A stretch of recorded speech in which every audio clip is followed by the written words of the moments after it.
Okay. Perhaps everyone mute. Okay, so hi everyone, and before we introduce our speaker and visitor today, let's introduce ourselves. So just I think a very short sentence about who we are. Bjorn, it's very nice to meet you. My name is Yuval Givon. I'm a postdoc here. I work on Jesuit history, on the Jesuit China mission in the 17th century, mainly about the transmission of news from China to Europe. I'm also already talked, so you know me. I'm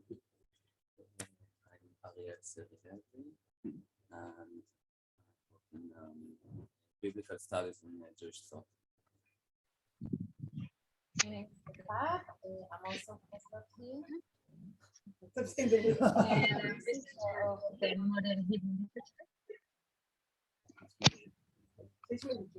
Hi, I'm Mental. I'm a PhD candidate here in art history.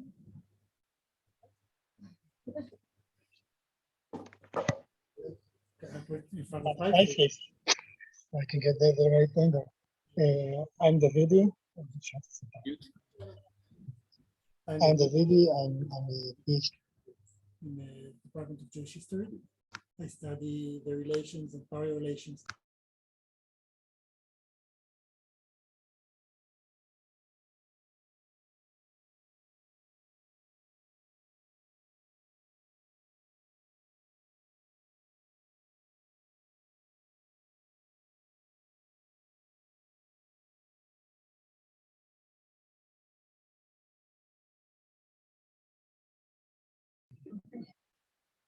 I'm Raya.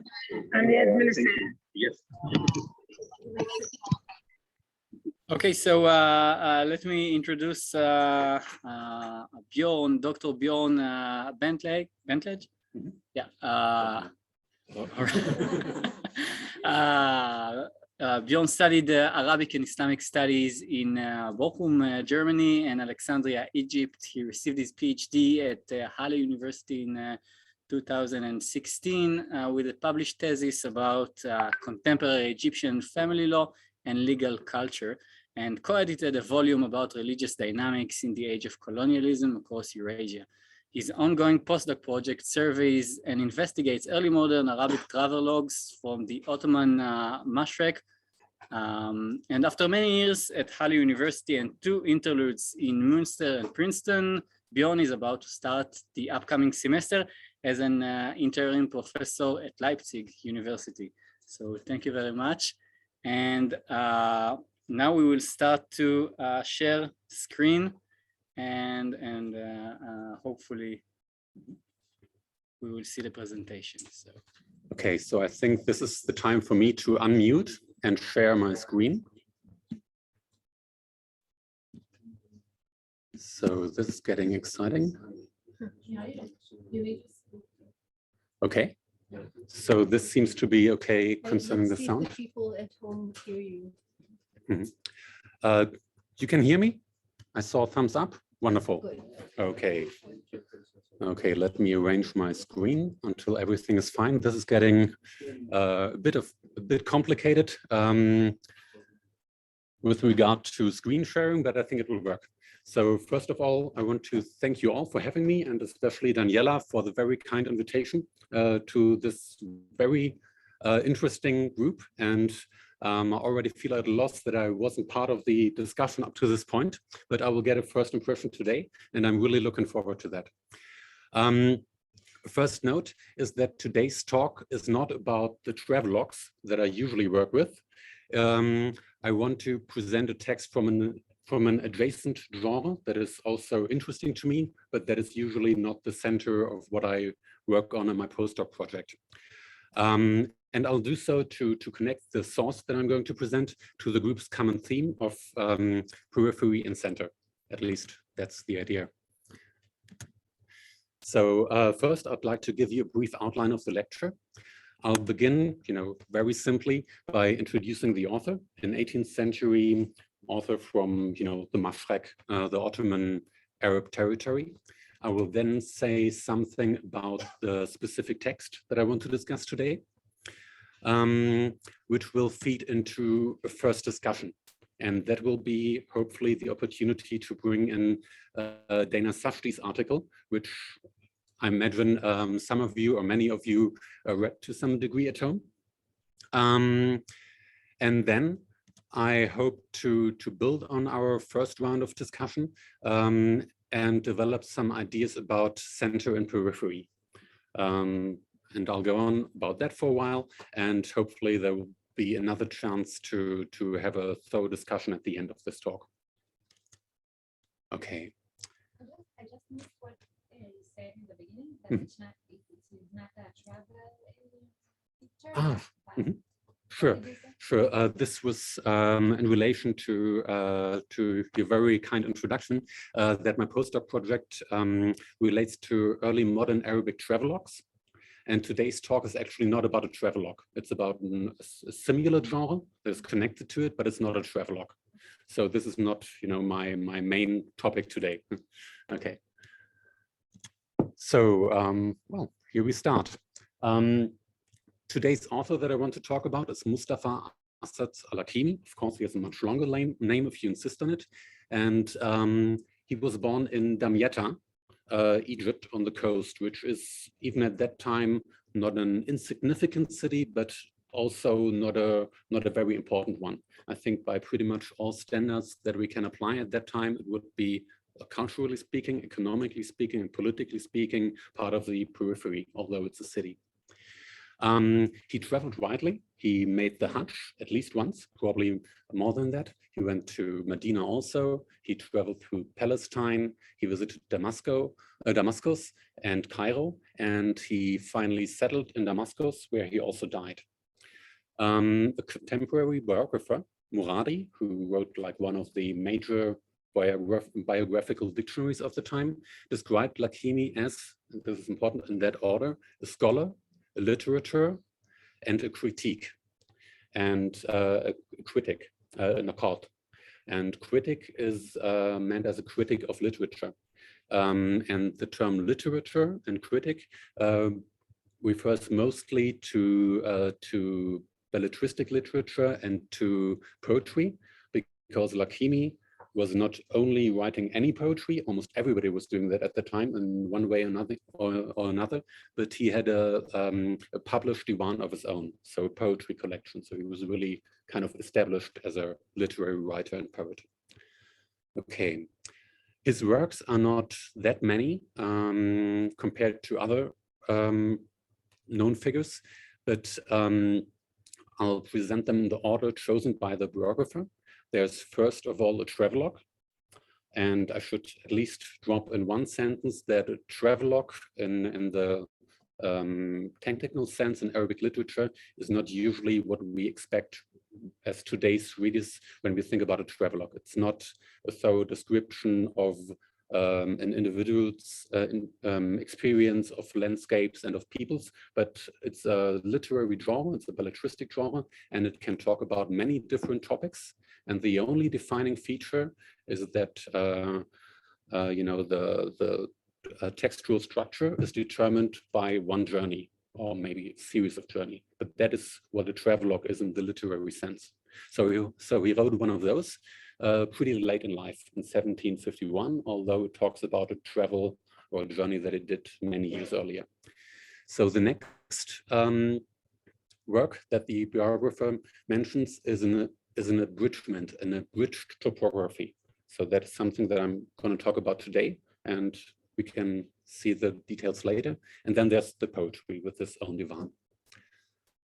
Actually, for the travelogue and the topography, there are manuscript copies in the National Library of Israel, which I had the pleasure to look at, and it's really very nicely preserved and well cataloged manuscript. So if anybody has any interest in that, the travelogue is published. In addition, the topography is not, but the manuscript is accessible.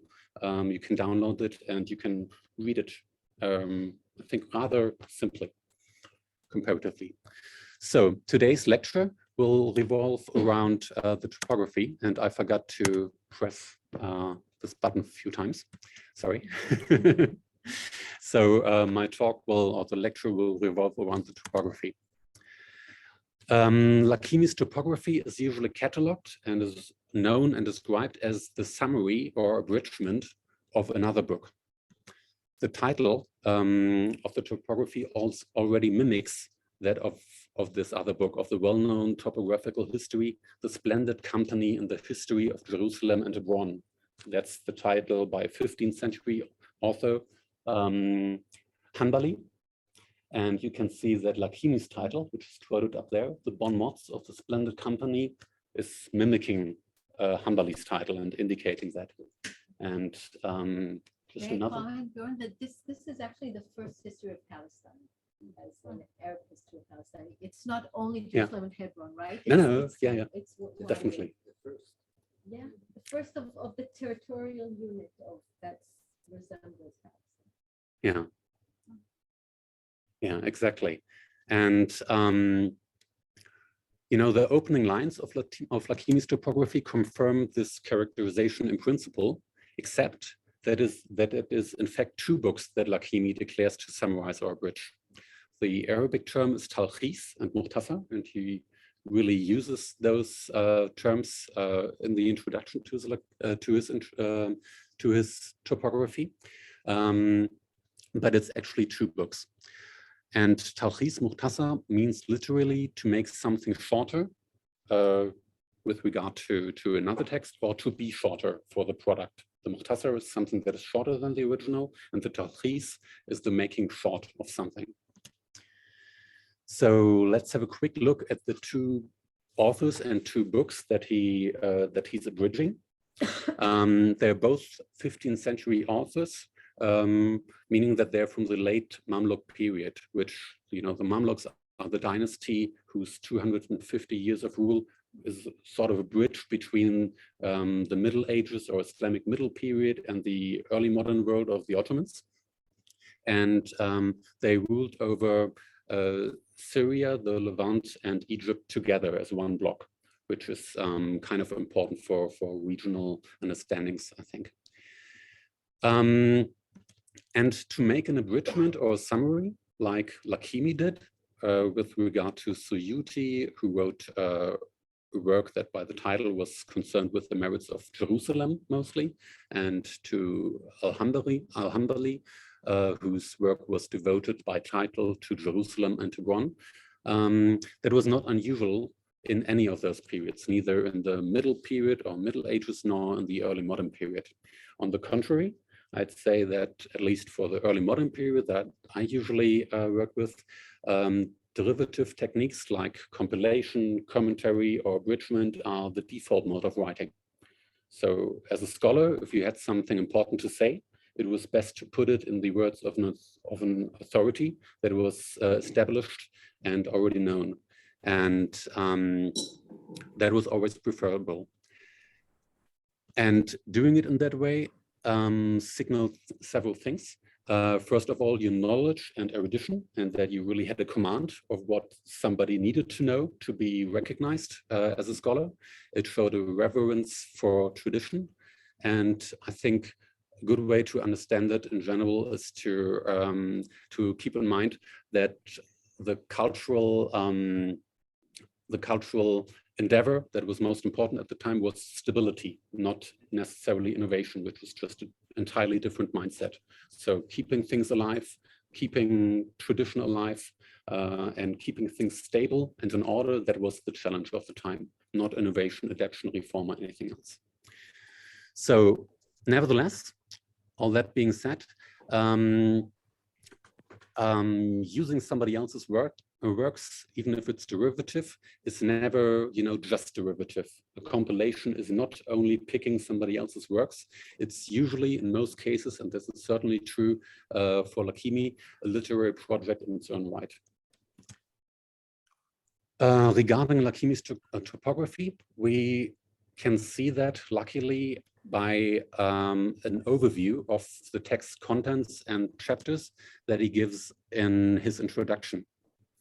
And we don't need to to go through all the chapter descriptions, but I think it's pretty easy to see then the book scope is wider, first of all, than the title suggests, because in addition to Jerusalem and Hebron, the two towns mentioned in Hanbali's title and also in Lakimi's title, Lakimi's book also relates to the Holy Land as a whole, and it relates to the environs of Jerusalem. That's really Jerusalem as a center, plus everything that is around it. And at the very end to Damascus. And also, what we see here, Lakimi's contents, is not a one-to-one summary of either of the abridged books. Hanbali's work, for instance, had a lot of biographies and political events. And Suyuti has a lot of hadith discussions, for example.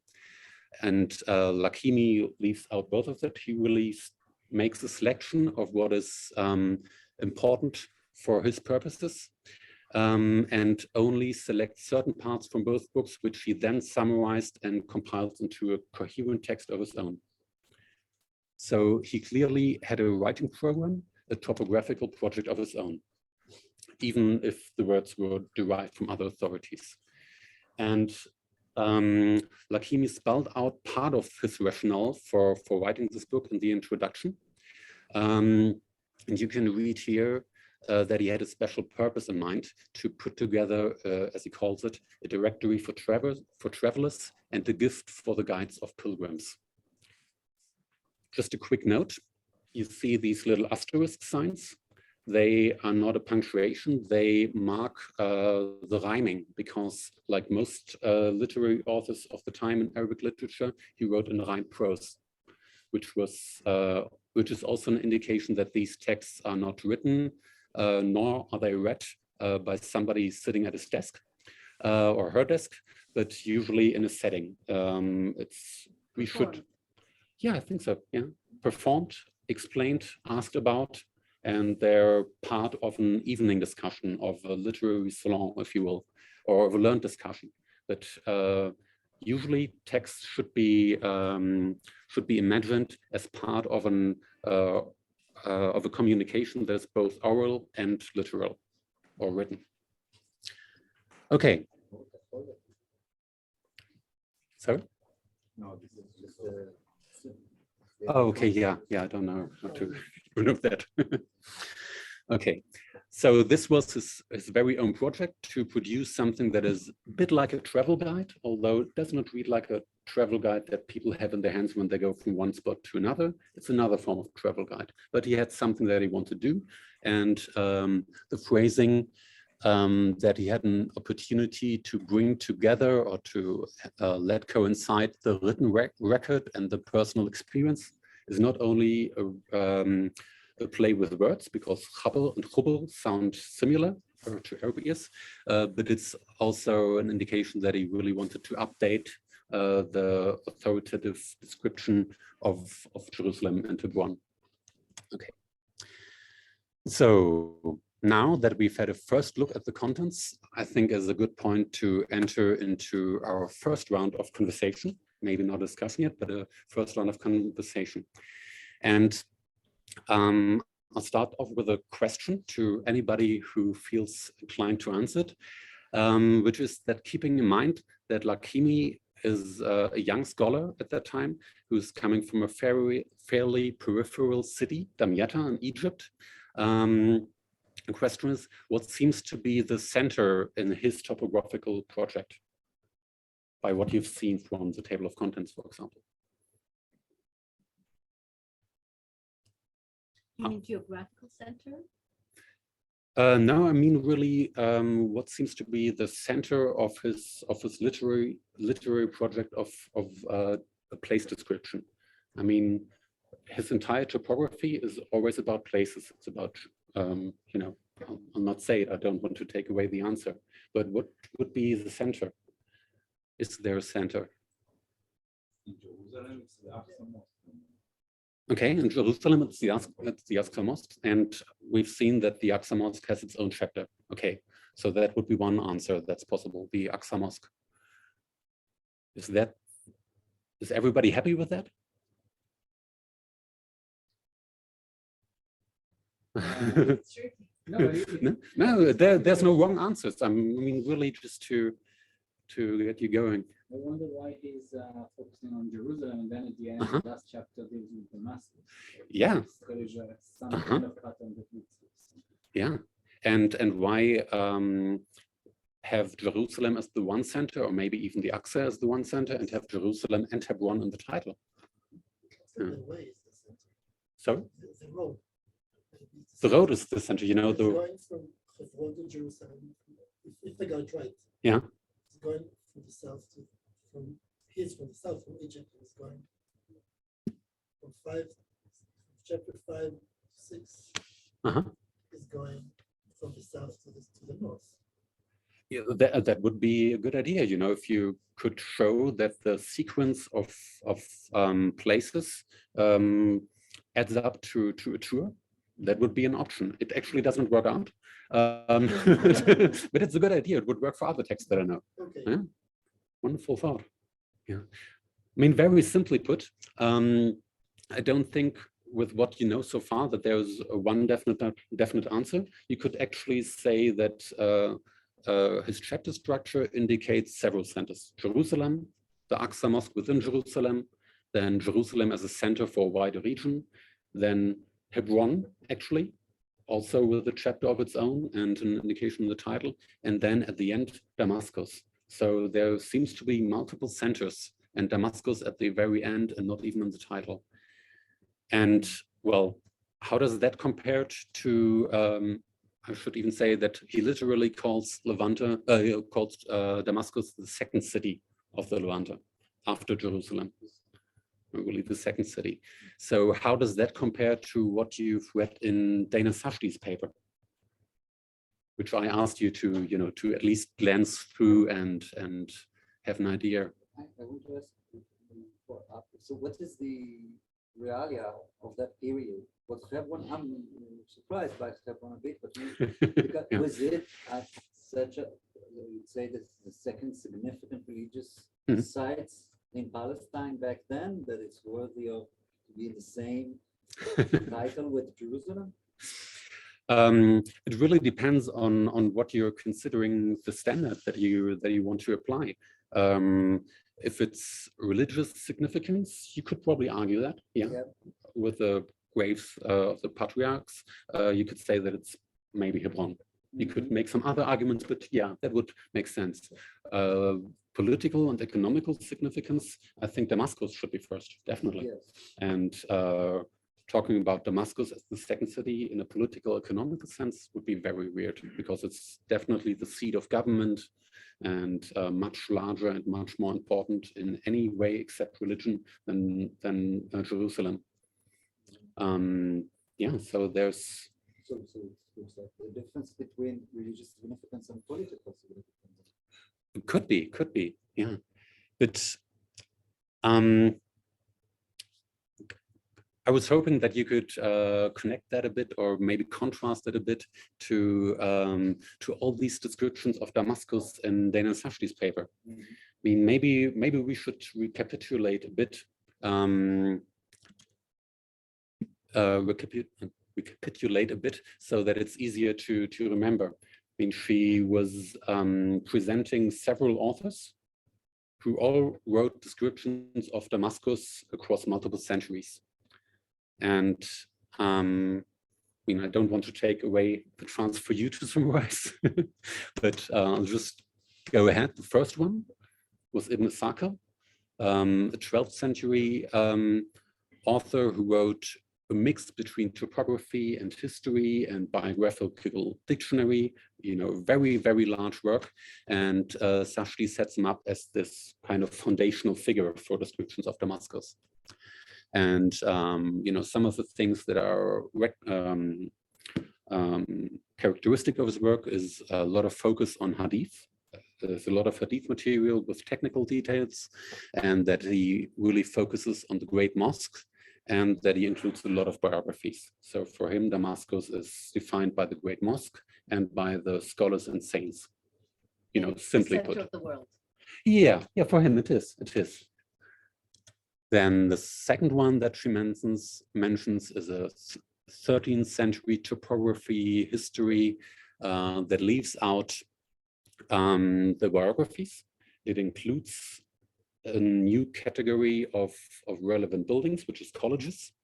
And interestingly, it's not only about Damascus, it extends the description without indicating it in the title, I think, to the entire region and describes other cities basically in the same way that it describes Damascus, just on a lesser scale. And this is also done in relation to political ruler who is sponsoring this work. Then we jumped through the 15th century, and there we have a topography of Damascus that features and celebrates its gardens and poetry, basically, as the one thing that is novel compared to previous authors. I'm just recapitulating Safdie's argument now. You know.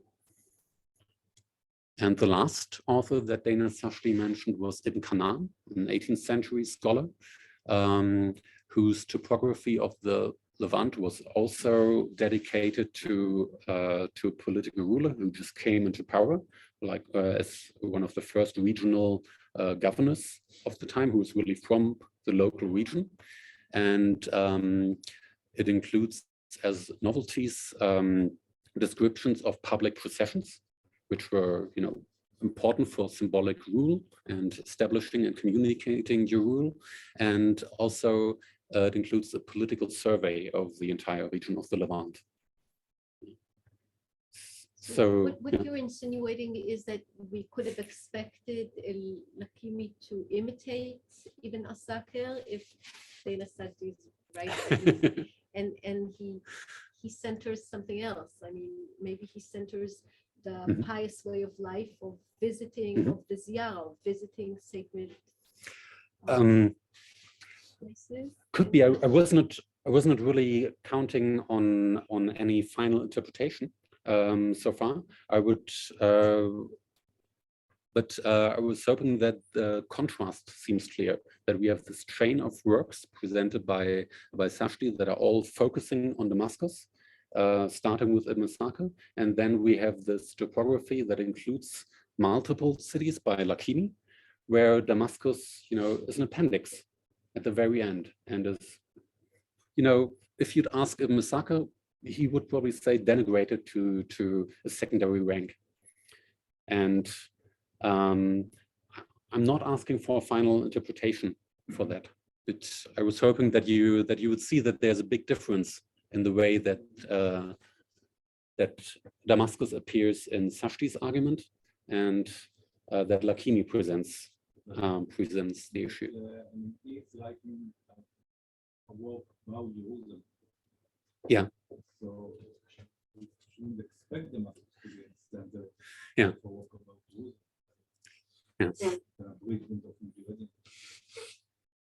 Yeah, sure. But for example, would you say that that what your primary object of description is should always be the one that is ranked top?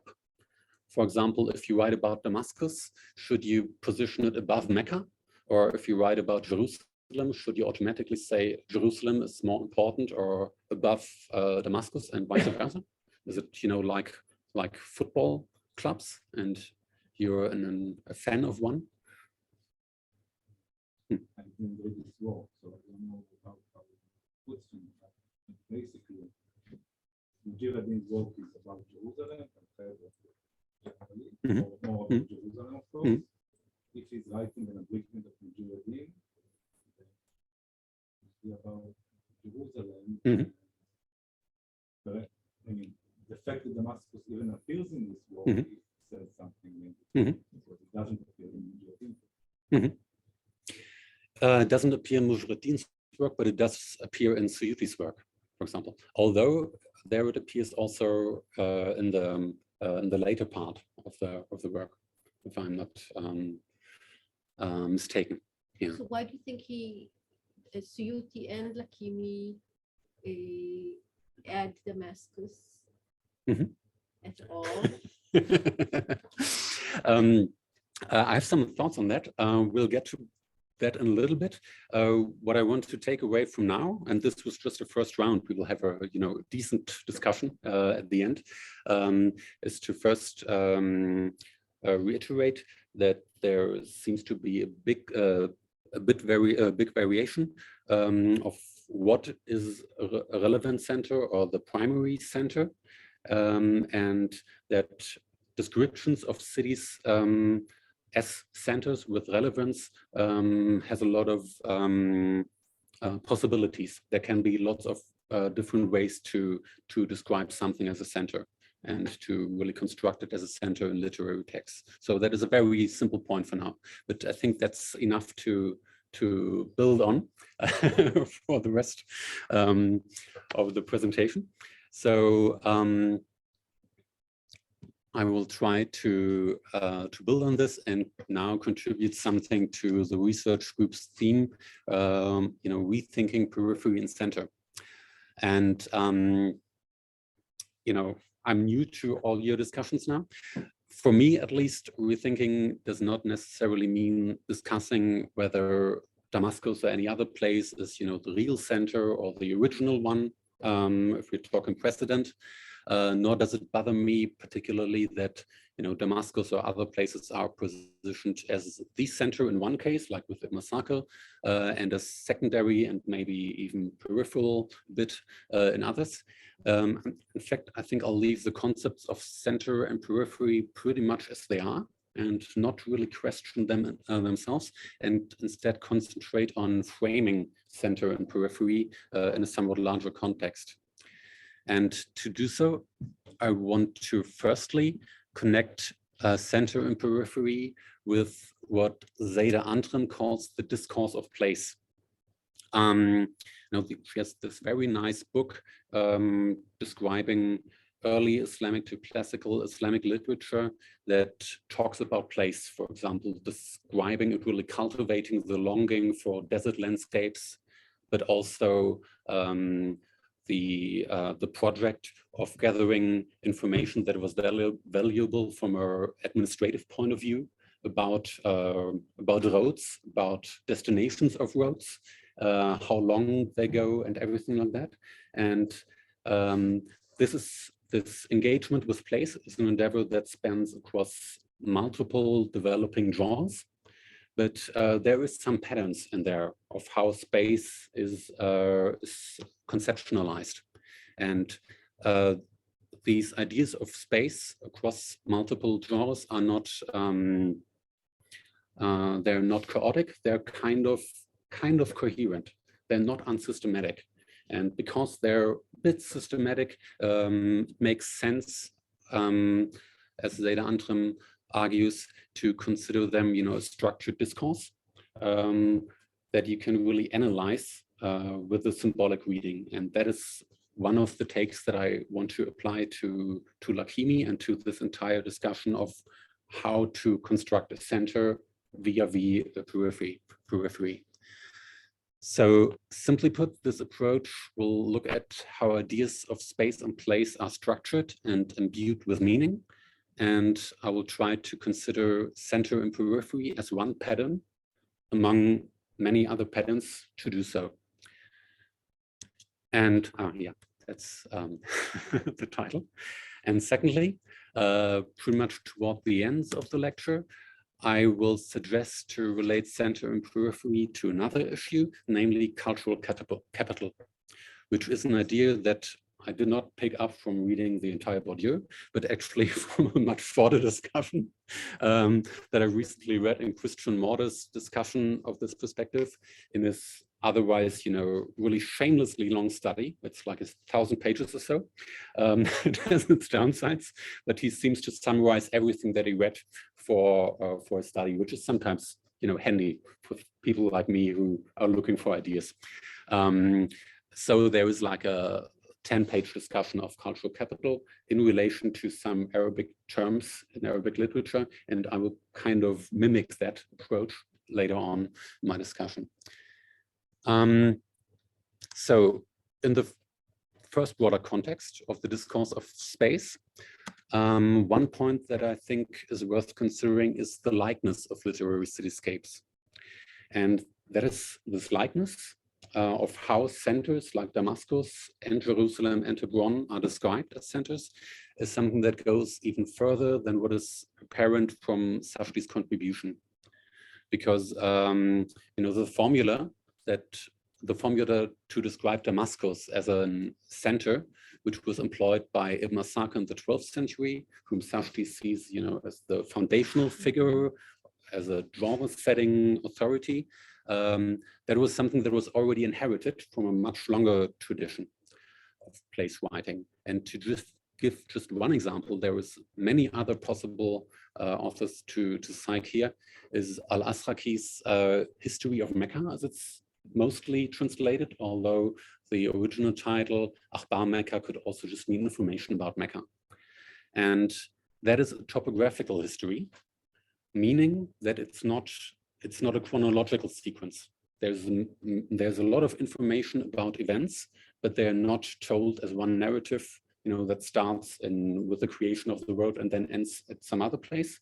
The history of Mecca is told place by place, and it connects each place, each site to sacred history, to religious history of the prophets, including Muhammad and his companions, and to, let's say, political history, historical events under dynasties that are usually datable, mostly Muslim dynasties, but not only. So that is the task that this topographical history of Al-Asraqi accomplishes already in the 9th century for Mecca. Others soon later do it for Mecca and Medina.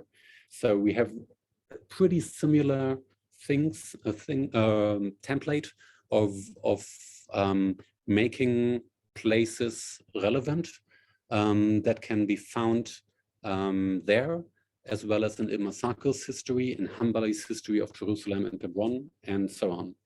And that's usually by linking a site or place to the Quran, as I said, to the history of the prophets, and to historical and political events under Muslim dynasties. Yeah. There's another genre which I think is very relevant, the Fadail. Yes.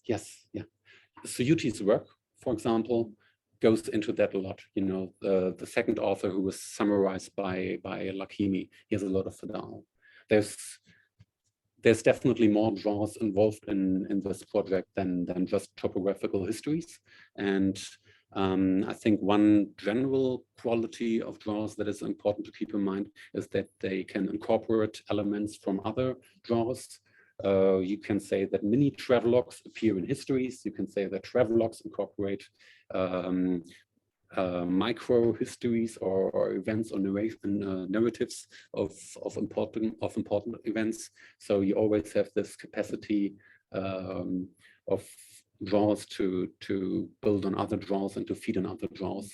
And when I say travelogue or topographical histories, I always refer to the structuring framework of an entire work. Let me just explain a sentence. Fadail זה שבחים. זה שבח. שבחי זה סוגן מאוד פופולרי בשפת המוסלמית. זה שבחי מקומות, שבחי זמנים, שבחי מצוות, שבחי אנשים.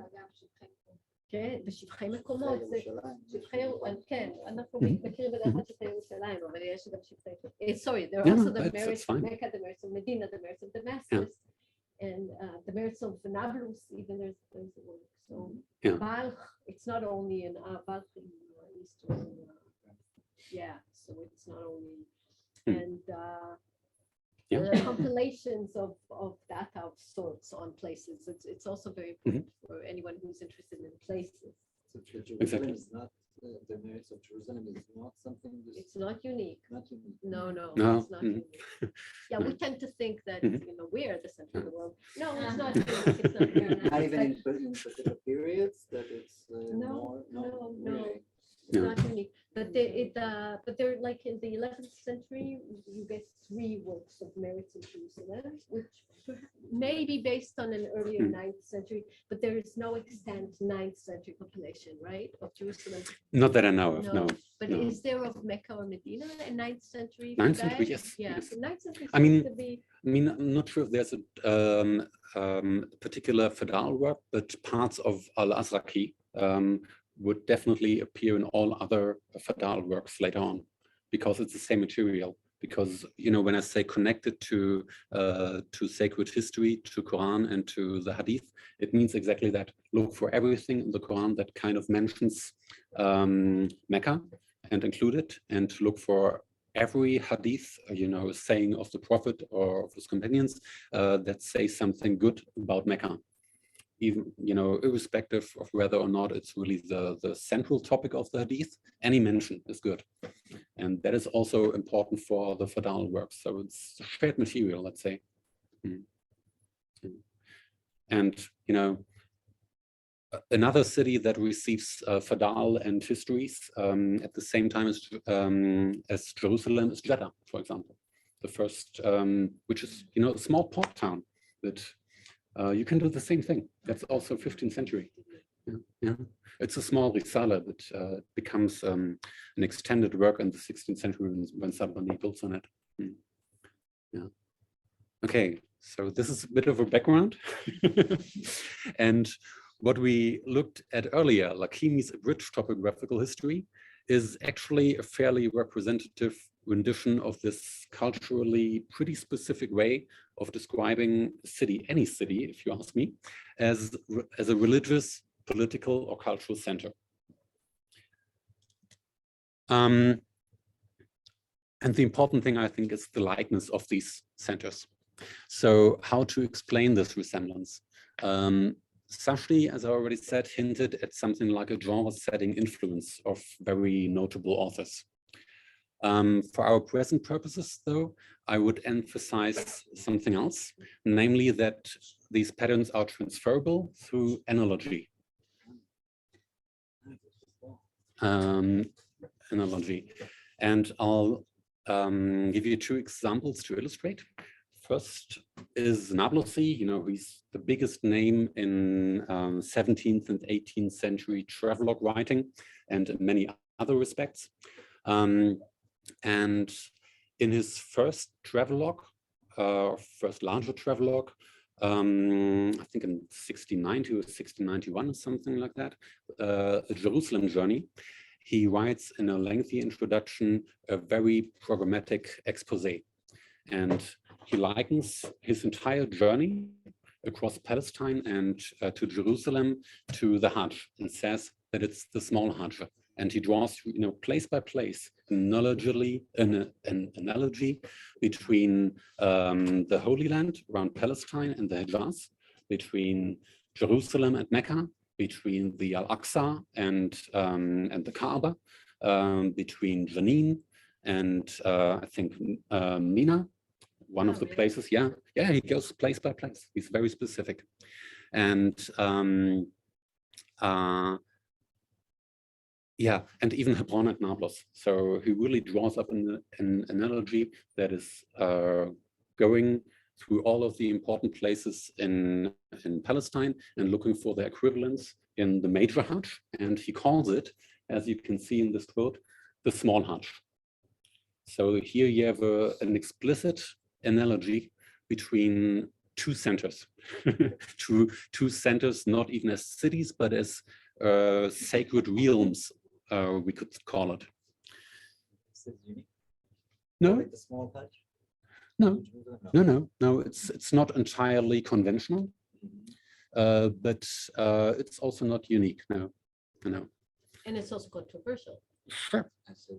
I mean, Nablusi was always a controversial guy. He never shied away from saying something that was, you know, considered interesting enough to draw critique. Let's put it that way. So, but still, the important thing, I think, is the analogy, that you can make analogies between centers. And I would say that this is important for understanding why they are so much alike, the descriptions of centers. Yeah, you wanted to say something? Yeah. Can we change the word small Hajj to a local Hajj? Is it Hajj for the local area, or a man from Jeddah will say, okay, I had enough. With a big Hajj, I want a different experience, I'll go to Jerusalem. You know, you could say that in your interpretation, but if you're just translating what Nablusi said, no, then it's the small Hajj. it's a small, it doesn't have anything to do with the locality of the Hajj. On the pilgrimages that go to do this Hajj.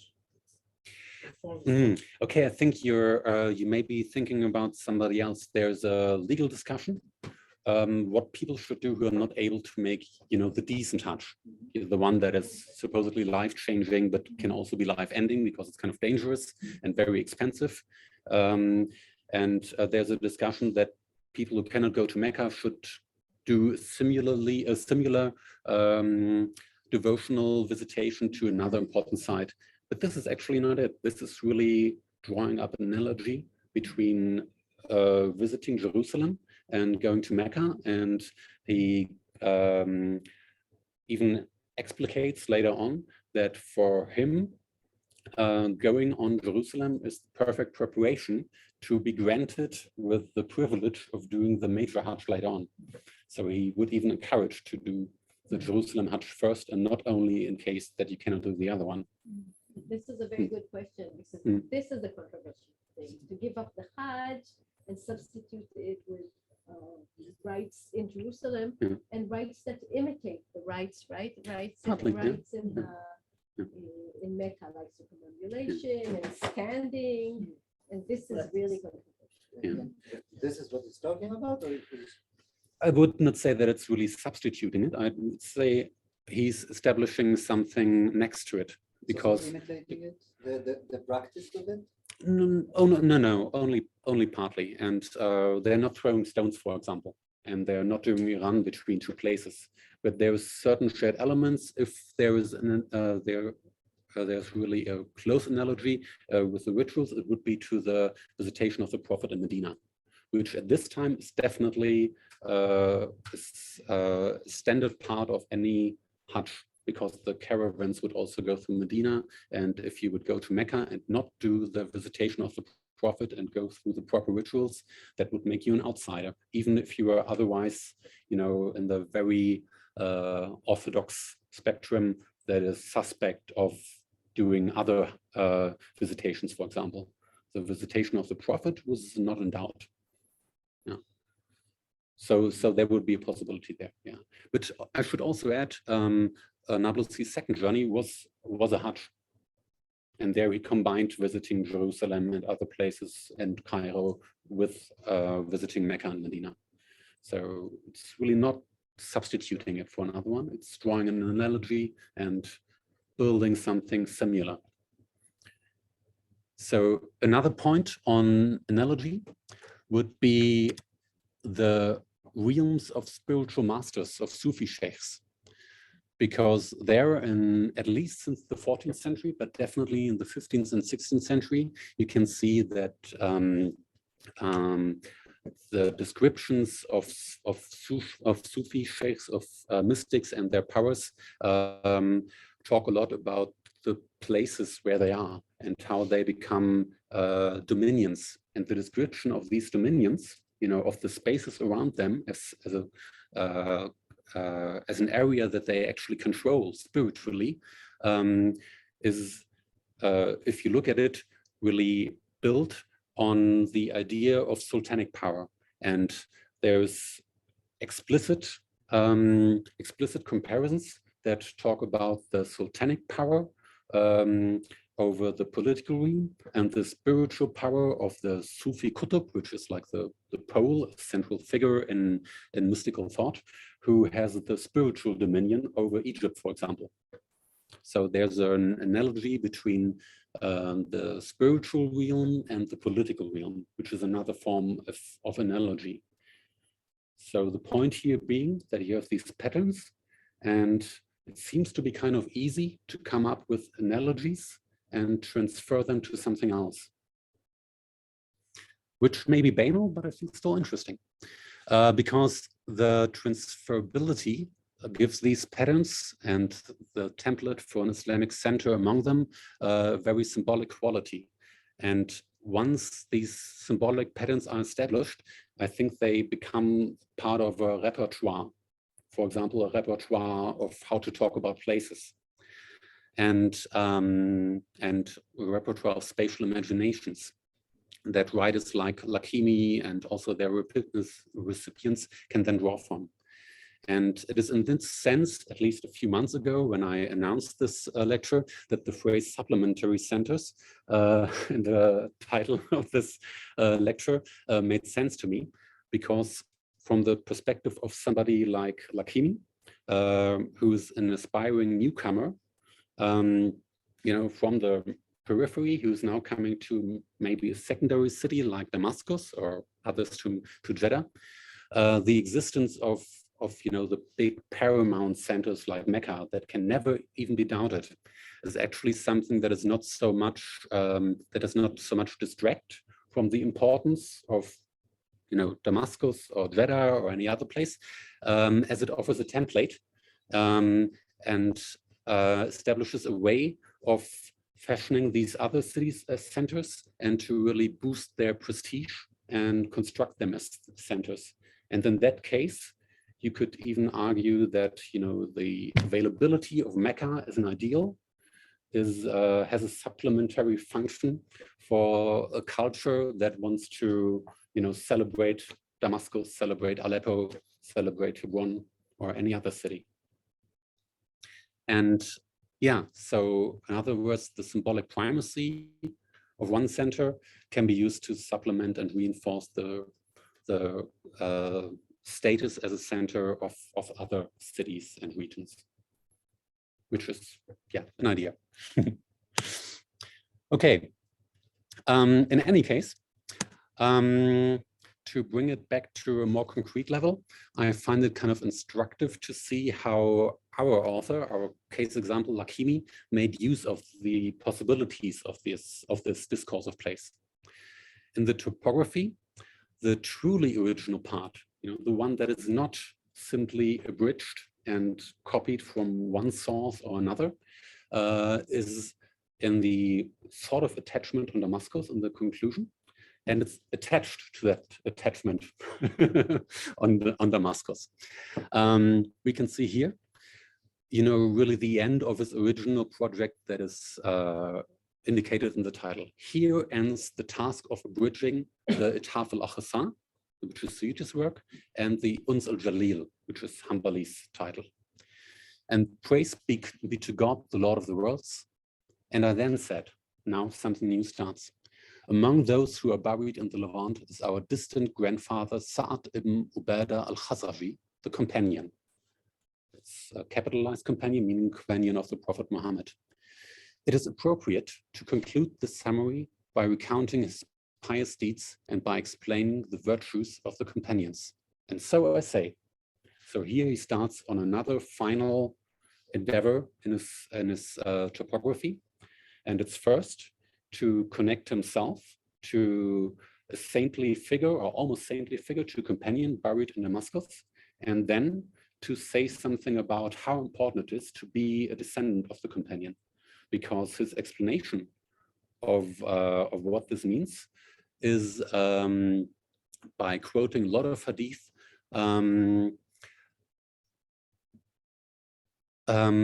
that the offspring of the companions will have the Prophet's intercession, meaning the forgiveness of sins in perpetuity through all subsequent generations, irrespective of whether it's the offspring of daughters or of sons. So it's really going through all generations up to Lakimi. So here we have a newcomer from the periphery coming to Damascus, linking himself to one of the most important figures who is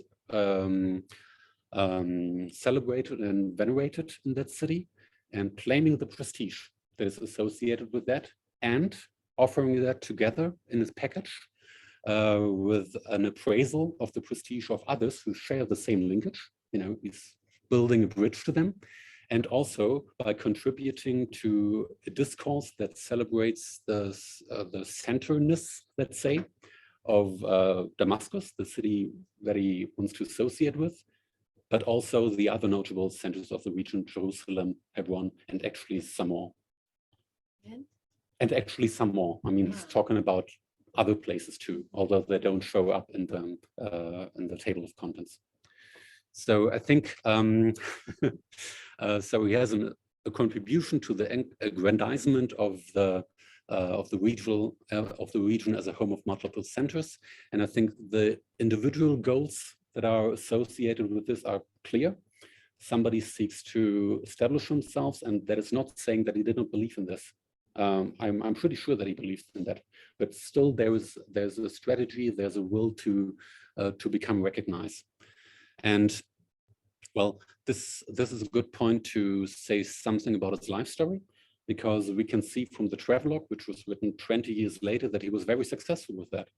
Right after coming back from his first trip, during which he made notes for his topography to update this abridgment, he went on another journey associated with a very important Sufi sheikh, followed him around for a time, and gained enough experience and connections to establish himself as a literary writer, come back to Damascus, settle there, and become recognized, not only for religious status, but also as a literature who was really celebrated. He has some of the most notable figures of the time, writing a poetic appraisal of his travelogue on the front page, for example, and he dies a celebrated figure in Damascus. So at least for him, this is a very happy story. It worked out.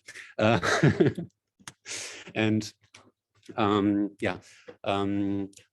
I'll come to close now and hope that this leads over into discussion by at least ticking or giving an impetus on the second idea that I wanted to propose, which is considering not the personal dimension of this, but maybe the wider scale of the social perspective, because if we don't think about him as a person, but in a structural sense, this entire discourse about space and the way that cities are chalked up to be important and eminent centers, they kind of have a, let's say, they make sense in a systemic way. They have a social significance, because I think they can be seen as a strategy to manage cultural capital, because one of the important things about cultural capital is that it is actually derived from work. You need to put in effort to develop, for example, knowledge, and to become recognized as a scholar, or in a religious way, you need to do a lot of praying, and you need to visit a lot of shrines to become imbued with the religious charisma, I'd say, which would be one possible translation for baraka. And then it's within you, or it's within other persons, so it's embodied, but actually that's a pretty fleeting phenomenon from a social perspective. It goes away pretty quickly. And so one thought would be that there may be a social logic behind strategies that try to stabilize such fleeting forms of cultural capital, such as baraka and ilm and adab, which would be refined knowledge or good manners or literary bravado or something like that. And that emplacement is a pretty good strategy to achieve that. Because if you say that the presence of important figures like the companion, charges up the place with the good energy, with the blessing of God, or that having Damascus as a center of knowledge means that it's important for other people who want knowledge to go there, and only there you can become a true scholar. It makes the entire enterprise of creating knowledge a bit more stable.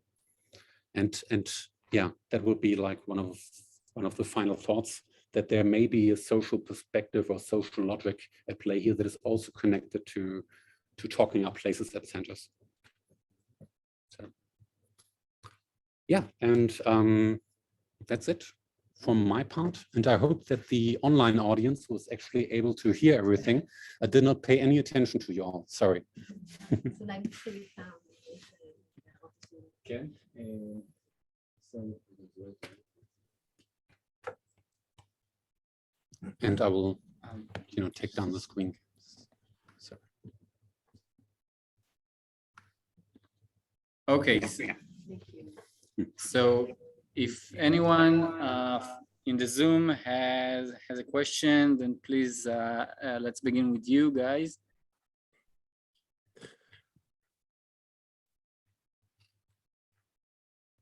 Peter?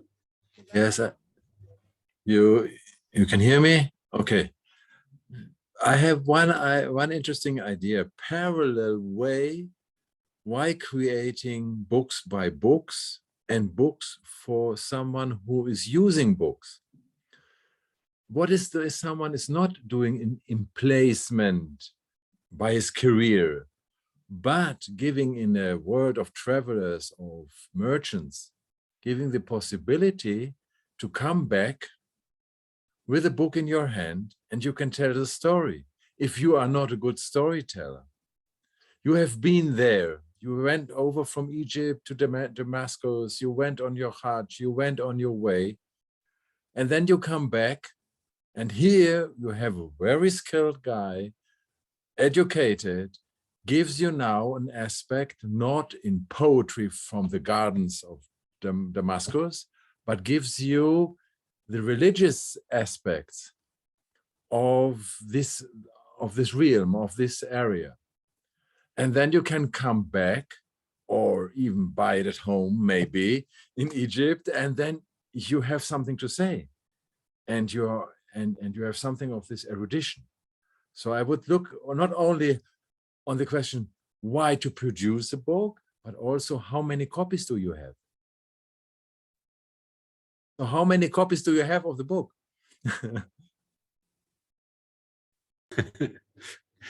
Yeah, thank you for the question. Okay, yeah, we are rid of the feedback now. Yeah, of course, that would be another very possible strategy that he could have pursued to, return to his original home place or to any other place and profit from the prestige of Damascus by just talking about Damascus in Damietta.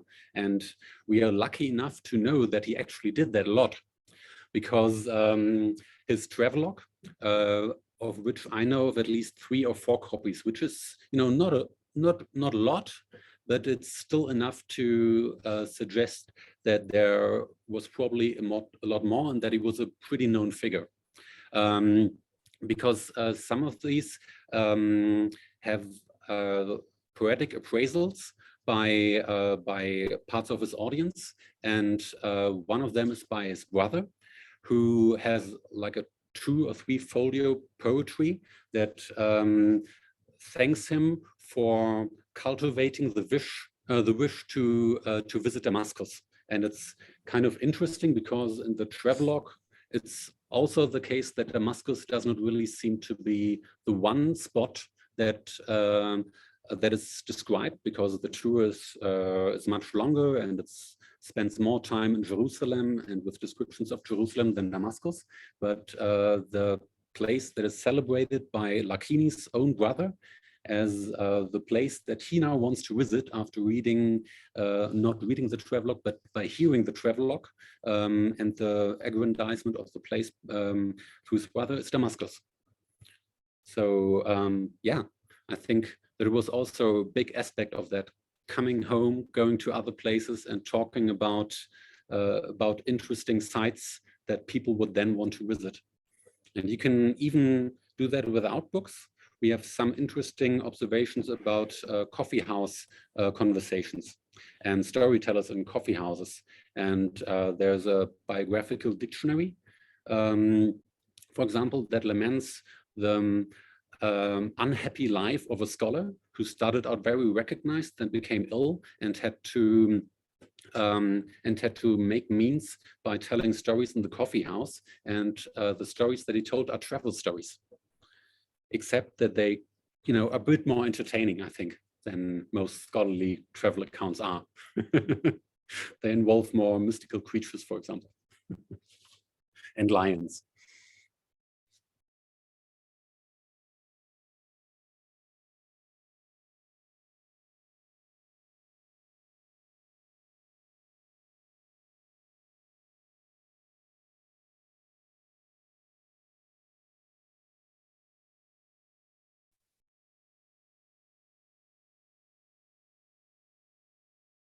We have only some problems with the internet here. Okay. But thanks for the answer. Peter?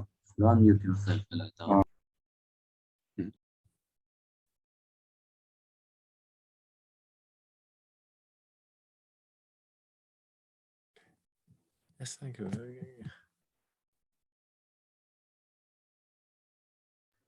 So, Peter, I think you're muted.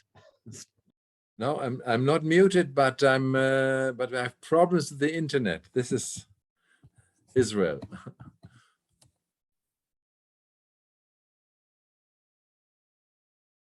Okay. Thanks.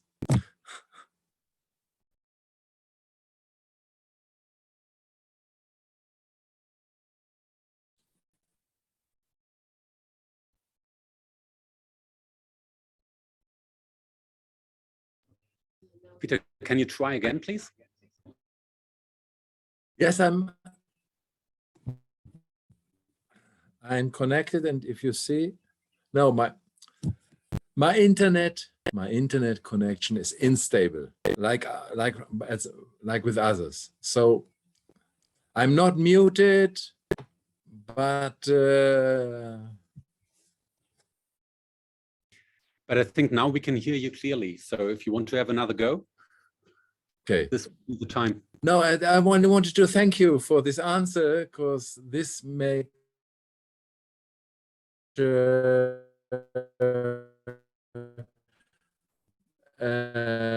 not for the very interesting press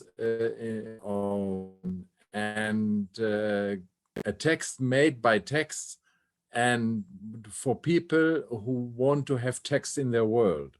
And I think this is the most important addition that this period makes.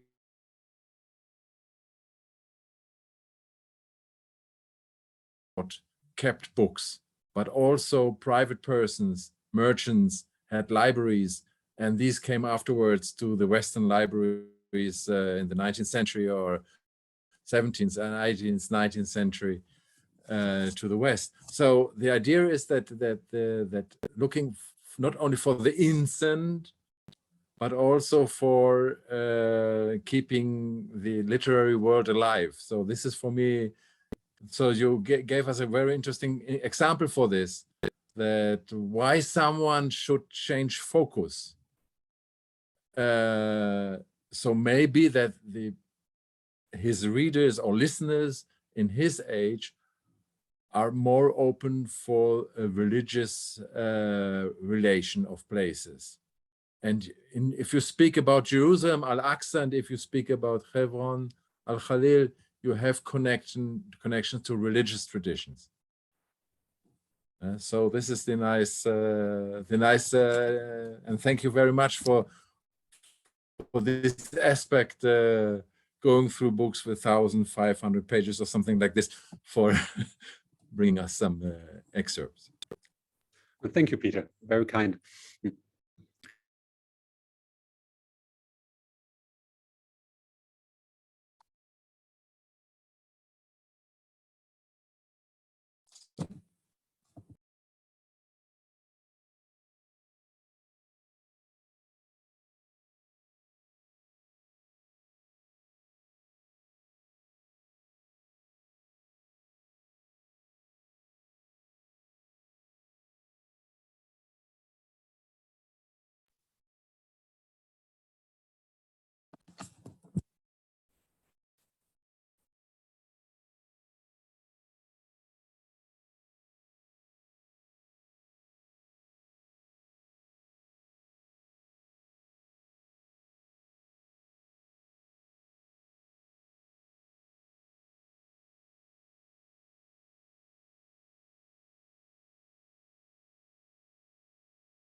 Thank you. I'll just unmute myself so I can answer to everybody.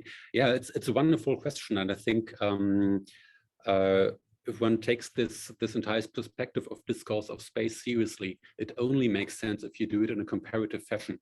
to other periods and also ideally to other regions, because these patterns and these discourses are really culturally specific, which I want to stress, because unfortunately for Lakimi and his age, these descriptions in the forms that they wrote them in did not really result in any graphical representation that I know of.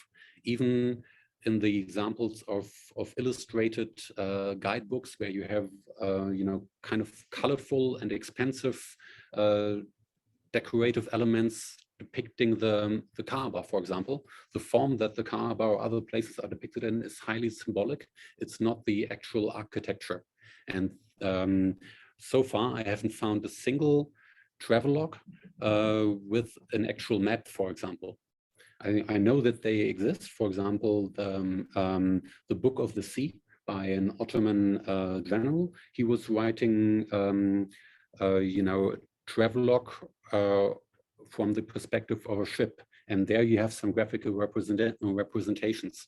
And I know that in other periods, this is in fact what happened with these place descriptions, that they were changed into other forms of representations. But for this period and these very literary belletristic texts, I have not found any examples of that in the Arabic context. I'm sure there is for others. Yeah. Don't Muqaddasian Halawi have maps? Halawi? Those are earlier travelogues, or rather like not exactly travelogues, but guidebooks. Yeah. They have maps from the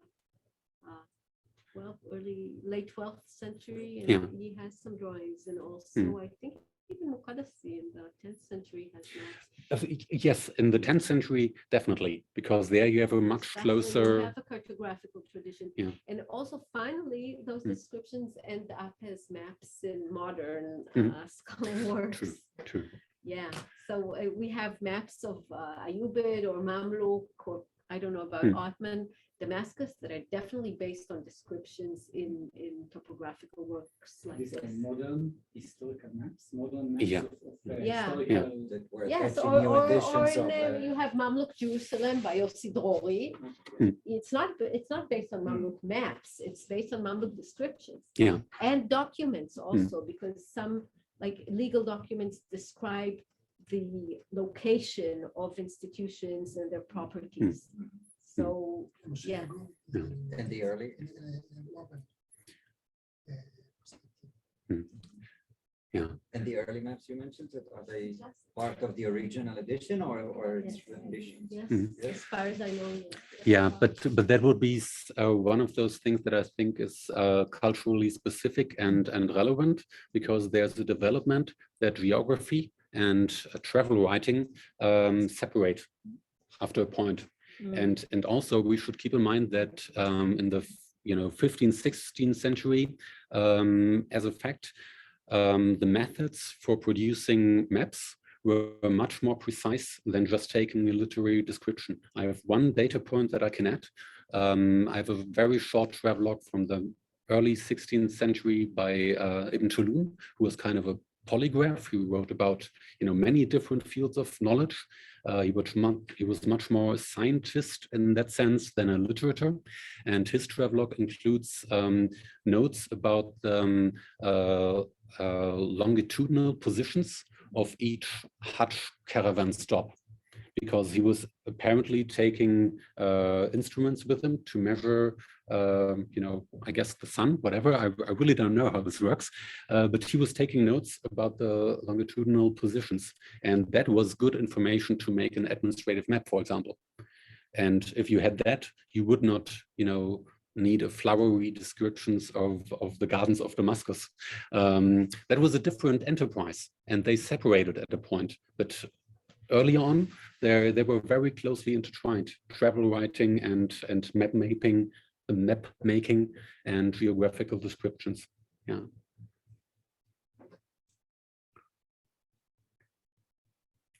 Yes. I have a question. How you describe it, and at the end of the book, it's very not defined. Like suddenly he enters. Oh, in Damascus there is this tomb of Saad ibn Bakr, and I'm descendant, etc. Right? So it just kind of appears at the end of the book, and it's a very, very widespread habit to place the author in the middle of the book, because he's writing the book, it's about Jerusalem, it's about Damascus, but really it's about my family, which is from Damascus, and it's a great family because it's in the middle of everything. So we talk about cultural capital and how to live with. So this is, first of all, it's really common to do this. Also in Tabakat, in biographical fiction. But second of all, how he does it, seems a little bit weird, because it's a book about Jerusalem, and then in the end, unless there is something else in the book. First, I disagree with that. It's a common strategy to introduce yourself and place yourself within the text and highlight the connections that you have. I would kind of disagree with the common way that we talk about Hanbali's abridgment and say that it's a book about Jerusalem. It is that by title, but I think it would even better, if I was writing a description or catalog, I'd say that it's a guidebook that is drawing on these two very well-known and respected books on Jerusalem and Hebron, but actually it's a guidebook to the entire Levant and to Damascus. I mean, the part about his ancestor comes at the very end of the book, right before the Khatamah, but it's still at least 5 or 6 folios long, which is not that short. But preceding that is a description of Damascus, which is already posited as a khatamah, as a conclusion. But actually, if you look at the content, it does the same thing that is done for Hebron and for Jerusalem on a smaller scale for Damascus. So it does not appear to be that abrupt.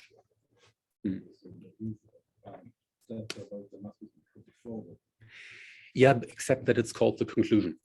You have this this description that is mostly drawn from Suyuti and Hanbali, and then you have at the end of this abridged description a conclusion that talks about Damascus specifically, and then that ends, and that's the end of the abridgment, and then you have this personal mulhaq,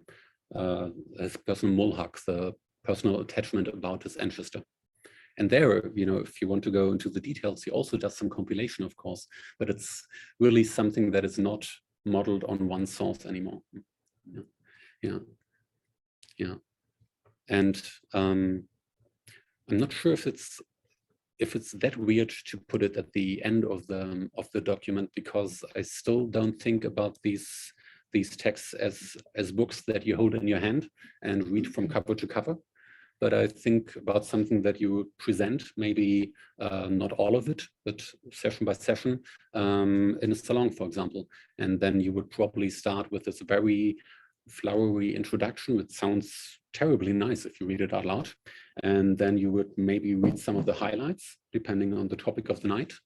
And if you have that as a book that you give to somebody else, it would kind of makes sense to have this personal thing at the very end of it, where it's easy to find, and where you have, most importantly, the proximity to the colophon, which is really the other point, apart from the introduction, where the author identifies himself and becomes tangible.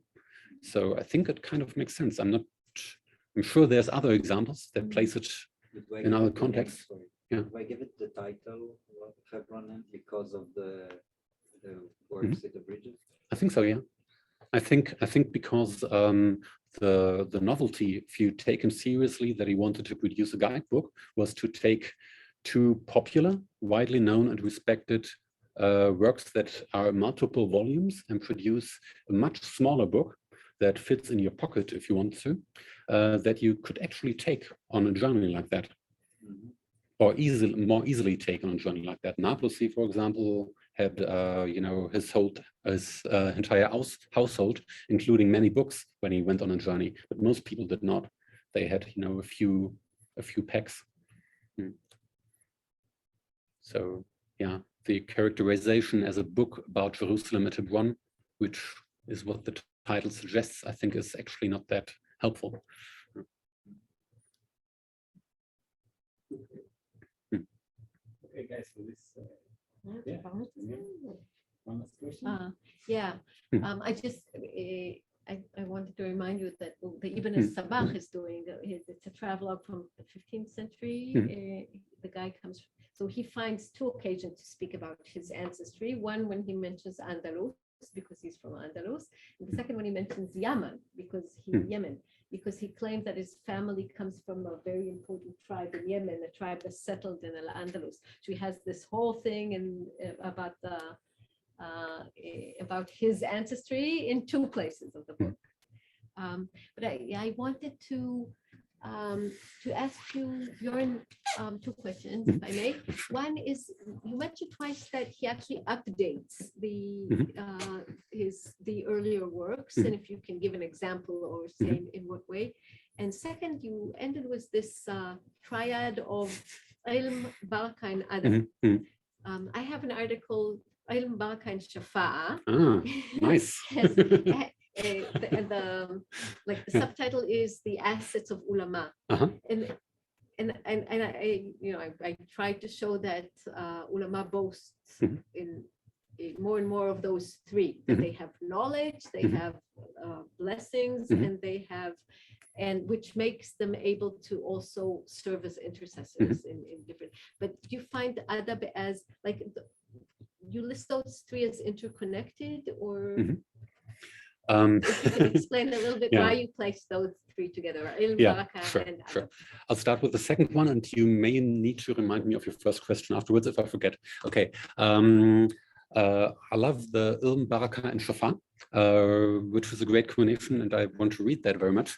For Lakini, I think I bracketed shafa under baraka. Baraka for all the others would be God's blessing, but also almost like a power that you get by being blessed. It's something that really resides in you as a person, or that resides in a place, and you can acquire that. And shafa is something related. It's the intercession of either of the prophet for you, which means that you get forgiveness of sins, or maybe if you're really a saint, that you could do something similar for others.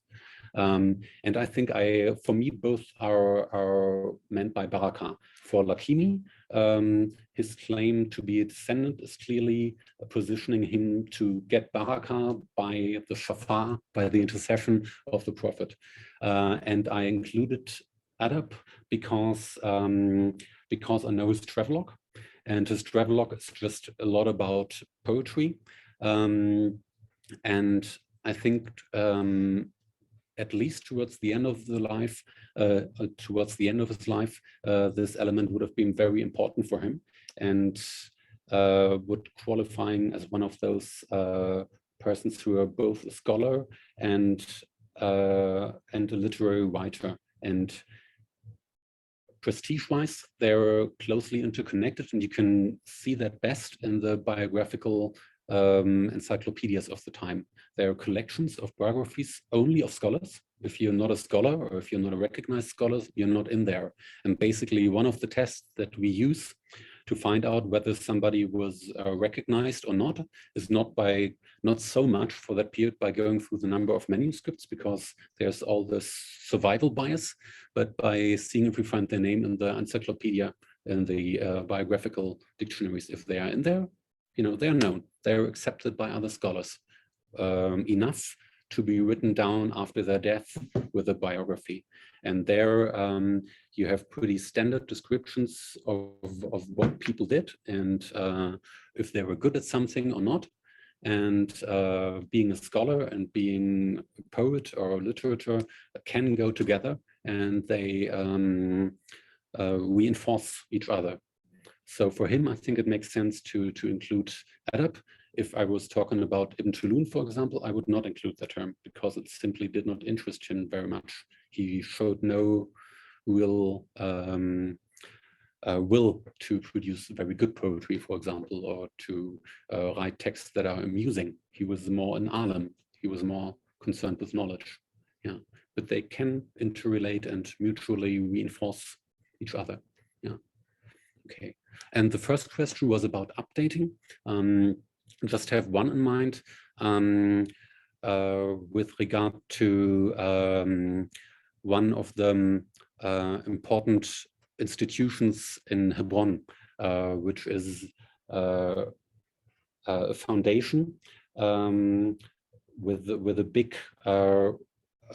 big amount of money derived from land that they get in perpetuity. They're supposed to bake bread and deliver meals to pilgrims each day, which was I think instituted in the 12th or 13th century. And he makes remarks on which part of that institution are actually functioning and what are the actual numbers. And at another instant, he says that, okay, Hanbali gives this description, but actually the place is in ruins now. Or he says, okay, this one has been renovated, but it's not so very much. I think if you go through it one line by line, you'd probably find a few entries that are not in Hanbali or in Suyuti, but he's very modest, I'd say, in his way of updating the text. Yeah. And thank you very much. Oh, thank you for having me. Thank you all for listening, and goodbye.